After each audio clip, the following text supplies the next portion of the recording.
At today's game, asking fans to keep him and his loved ones in our prayers. Major League Baseball has improved safety procedures at many ballparks. Some franchises actually limit the amount of alcohol consumption. Some have raised the height of safety railings and installed more netting. But still, tragedies have happened. This Texas Rangers fan reached for a foul ball for his son and fell to his death. His 10-year-old plunged 30 feet in Philadelphia, but was miraculously unharmed. Now, another fan has taken a terrifying fall. Since 1969, there have been 25 deaths from falls at Major League Baseball games. Today is May 1st, the start of American Stroke Month. 800,000 people have strokes every year here in the United States, and this teacher is one of them. She was in her apartment when she collapsed, and she had no idea she was having a stroke. She spoke with Allison Hall about her very scary medical emergency.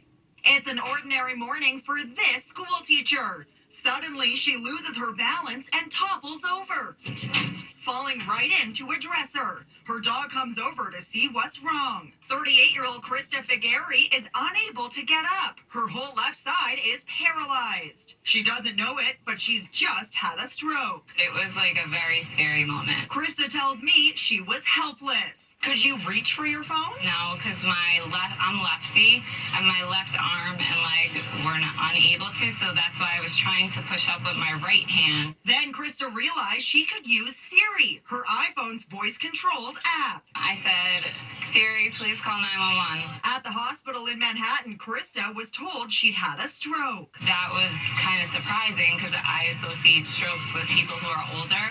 I'm a pretty healthy, active person, so it was the last thing I ever would have thought was happening. A similar medical crisis is about to hit this 57-year-old man. Look, he's so fit, he's trying to break his personal record, jumping rope for over a minute without a mistake.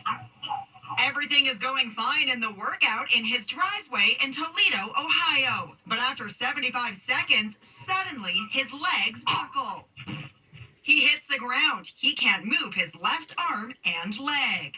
But get this, his Apple Watch detects something is wrong and asks if he needs help. He reaches over with his right hand to tap yes. 911 is notified, and within minutes, paramedics arrive. So I was in real trouble. And here is financial advisor Derek Gant today. I was in good shape. I was eating properly. I was working out. So what happened? He says he stopped taking his blood thinner medication. And what my neurologist told me is that when people are jumping rope, they tend to hold their breath and it builds up pressure. And so that pressure threw a clot. And that's what happened to me. New York neuropsychologist Dr. Sanam Hafiz. Every minute counts. After a stroke starts, the faster you get help, the faster doctors can intervene, the faster you get your brain health back. And when it comes to strokes, it's important to remember the word fast. Face droops, arms drift downward, speech slurs, and then time is of the essence. You got to call 911. Christmas may still be 7 months away, but if you've got little kids in your world, you might want to pick up some Christmas toys right now, because even President Trump is admitting there may be fewer gifts under the tree this year thanks to tariffs. Ann Mercogliano reports. Brace yourself, there might be far fewer presents under the Christmas tree this year. President Trump is telling the nation's families, make do with less. Maybe the children will have $2 instead of $30, And maybe the $2 will cost a couple of bucks more than they would normally. A whopping 80% of all toys sold in the United States are made in China. And with the 145% tariff on imports, toy factories have pretty much halted all shipments. So these toy shelves could be empty pretty soon. It's going to be bleak. It's going to be bleak. Jennifer Bergman owns Westside Kids in Manhattan, and she says customers are already panicking. They're worried about whether or not they're going to be able to get the toys that they want. The kids are going to have lists that they're not going to be able to fulfill. Santa's not going to have anywhere to shop.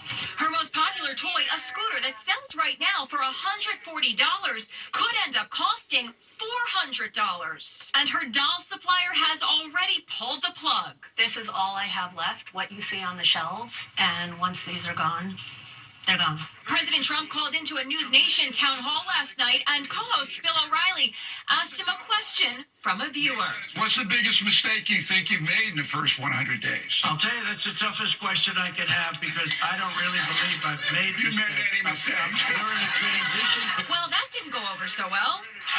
Meanwhile, Kamala Harris is back. The former presidential candidate used that now viral video of elephants at the San Diego Zoo protecting their young during an earthquake to go after Trump. What a powerful metaphor, because we know those who try to incite fear are most effective when they divide and conquer, when they separate the herd. But get this, despite all the controversy from his first 100 days in office, a new CNN poll finds he'd still win. He still, across the polls, scores a higher percentage than Kamala Harris. The pollster found that while 40% of Americans are worried about the rest of Trump's term, Democrats have a lot of work to do to gain any advantage at the polls.